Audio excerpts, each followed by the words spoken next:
ვთქმობ კონკრეტულ მუზებს, ვინც აქციეს ავტორებმა, პოეტებმა და თვითონ კონკრეტულ ავტორებს, რომლებსაც მუზებად აღიარეს კონკრეტული ადამიანები და მათ შორის ურთიერთობას ხშირად ვერ დავარქმევთ ჰარმონიულს და ბრძნულს.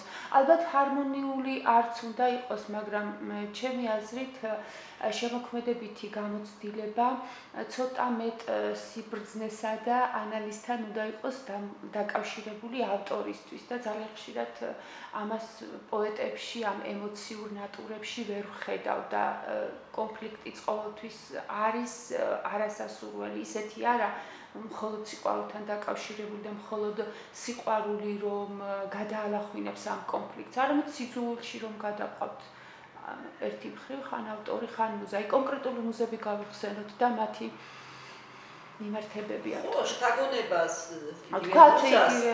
ხა ცალკე ეს როდესაც ეს შემთხვევები, როდესაც ეს მუზად გვევლინება ქალი, ალბათონი ეს სხვა შემთხვევებია, უკვე მაშინ ამაზე გადავიდეთ, ხო? ხო, თქვა ლილია ბლიკი, ლუის ანდრია სალომე, ბლიკი, თქვა ხო, როგორი სენი და ასე შემდეგ, ხო? და საერთოდ ტრიოლე და სხვები. ისინი, აი მაგალითად ლუ ანდრია სალომე თავისთვის დიდი გერიოსებისთვის ქმნიდა მუზას, იცოდა როგორ უნდა შეექმნა. უცნაური. ერთი არის, რომ ყველა შემთხვევაში ის ქალები, რომლებიც ყოველ შემთხვევაში ბოლო საუკუნეში გახდნენ მუზები, რაღაცა ნიშნებს ატარებენ იმ ძველი მუზებისაც, რომლებიც საერთოდ შუა საუკუნეებში ევლილებოდნენ პოეტებს ან აღორძინების და მომდევნო პერიოდებში, მაგრამ ალბათ უნდა ვაღიაროთ, რომ ისინი ერთგვარ განსხვავდებიან იმათგან, ვინც ასე კი ადრე არსებობდა. იმიტომ რომ თუ თქვა შუა საუკუნეებში ნებისმიერი თქვა ლამაზი ქალი შეიძლება გავთარიყო თქვა თუნდაც შუა საუკუნეების ლაპარაკობთ მუზად და მას მოითხოვებოდა განსაკუთრებული ცხოვრება თქვა ხელოვნების ან რაღაცა რა და ძალიან დიდი თქვა რომანტიზმის ასია მოგვიანებით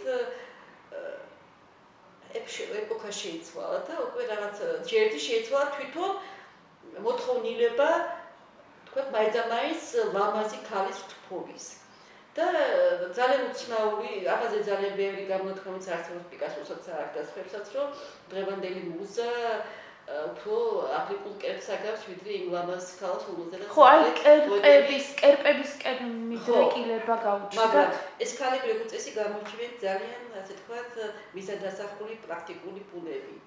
ხო, ეს ცოტა უცნაურია მუზისთვის.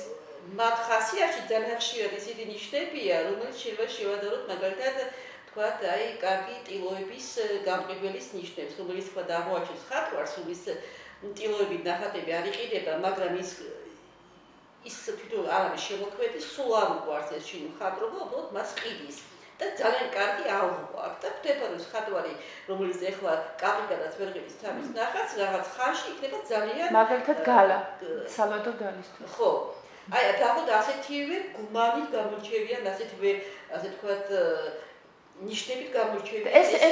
ესენი თითქოს არიან ფალსიფიცირებული მუზები, ხო, გაყალბებული რაღაცნაირად. მათ იციან როგორ უნდა. ერთი მხრივ ისინი თუ ჩვენ მათ ასე თქვათ მიუდგებით პრაგმატული ნიშნით, ალბათ ასია, იმიტომ რომ ისინი ასეთ ხეილს და რაღაცნაირად არა. მათ უნდა დარჩნენ ხატვის ისტორიაში. მეორე მხრივ ვინ იცის შესაძლოა მათი რჩევების, მათი ასე თქვათ ბიძგის გარეშე ეს მამაკაცები ვერც მიაღწევდნენ ვერაფერს, იმიტომ რომ ძნელი წარმოსადგენია, თქვათ, რას გააკეთებდათ გალი, რომელსაც მაინც ასეთი თვითწმენა არც ქონია, გალას გარეშე, არა? და გალამ ორი დიდი შემოქმედი ელუარი ელუარი და დალი.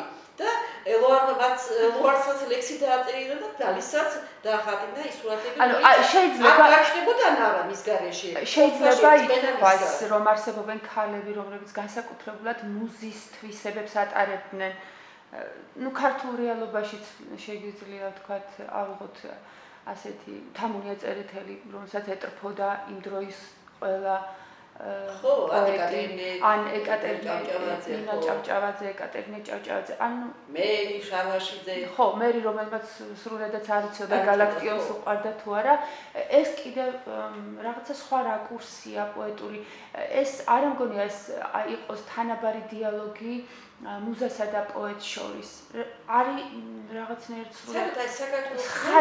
ხატება ჭირდება, რაღაც ხატი ჭირდება პოეტს, რომელსაც თავის წარმოსახვებს გადაიტანს და საკუთარ დიალოგს შექმნის ამ ხატთან და ეს დიალოგი საერთოდ არ არის ადეკვატური, ანუ ამეორე ადამიანს არ გაეხარდება ჩვენს ასე ვთქვათ სმენელს და ჩვენს ასე ვთქვათ საზოგადოებას იმის გაგონება რაც მე ვიტყვი, მაგრამ თუ გადავხედავთ ვთქვათ ქართულ ვითარებას, უნდა ვაღიაროთ, რომ ის რაც ვთქვათ ევროპაში და ნაწილობრივ რუსეთში და ალბათ რუსეთშიც ხო უკვე მე-13 საუკუნის ბოლოდან შეიმჩნევა მუზის ცვლილება და სულად განსხვავებული სახეობა. ქართველების ასე ვთქვათ ქართველების მიმართება მუზისადმი, ქალისადმი, ლექსისადმი და საერთოდ იმ შთაგონებისადმი, რომელიც აუცილებელია პოეტისთვის დაახლოებით, თუ შუა საუკუნეებით არა, ყოველთვის რომანტიზმის ეპოქით, ასე ვთქვათ, შემოიფარგლება. და იგივე მიმართება ქალსა და პოეტს შორის, როგორც ვთქვათ, იმ დროს იყო ევროპაში და შეიძლება არც ყველა ვთქვათ ევროპულ საზოგადოებაში არ მოდიეჭ. ანუ პოეტს ურჩევნია ის იყოს წარმოსახვა და ხატი და იყოს შორს, ხო? იყოს შორს. პოსტში არასოდეს რაღაც არ მაქვს ისეთი ასე ვთქვათ აშკარა მაგალითი, როდესაც მუზას წარმოადგენდა ასე ვთქვათ რეალური გვერდზე მყოფი და მუდმივად ასე ვთქვათ მასუდგულებელი ქალი. ვთქვათ ილია ჭავჭავაძე და ხო, ყველა თითქმის ერთვის ქალს, რომელიც შორს არის. რაც უფრო შორს ხარ, მით უფრო თქვა. ხო, ლექსში დაისახება. პოსტში ასეთი რაღაც ეს აიხსნება იმითაც, რომ თავად ქალის ასე ვთქვათ სტატუსი თუ ქალის ფუნქცია ქართულ საზოგადოებაში განსხვავებულია.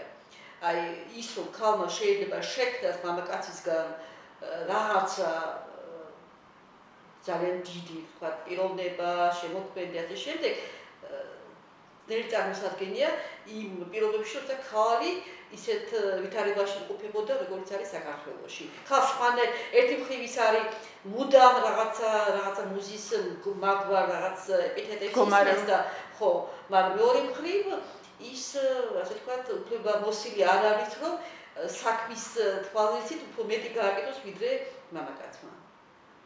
რაც სულებით არ იყო უკვე ასე ვთქვათ დამახასიათებელი აი რაღაცა დასავლეთის. და ასეთ შემთხვევაში გავატონ თამარ დგება ნამდვილი დიალოგი ვთქვათ ორ მხარეს შორის ავიღოთ სიმბოლურად ავტორი და მუზა ის ვინც აძლევს სტიმულს ავტორს წეროს, პოეტს წეროს, მწერალს წეროს. ეს რაღაცა ისა ხატის მაგვარს გავს, ხო? ანუ უსულო ხატია და ელაპარაკები და ნუ თუ არ გწყინდება ელაპარაკები, თან ეს გაძლევს შთაგონებას. უცნაური. არც ელაპარაკები, უბრალოდ ის რაღაცა ეკლესიაში გაძლევს რაღაცა განწყობას, გრძნობას, შემართებას და მე წერ ნებისმიერ რამეზე. ანუ არც პირადად ის, ანუ კონკრეტული ის არა, მხოლოდ შენი წარმოსახვა როცა ხალხს არ იცნობ თითქმის.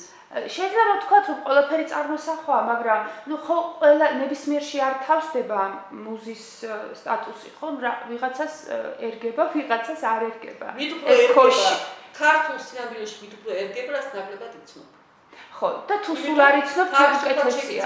ასე ვთქვათ, შეავკო თვისებებით, რომელიც ან აქვს, ან არ აქვს. ალბათ არ აქვს.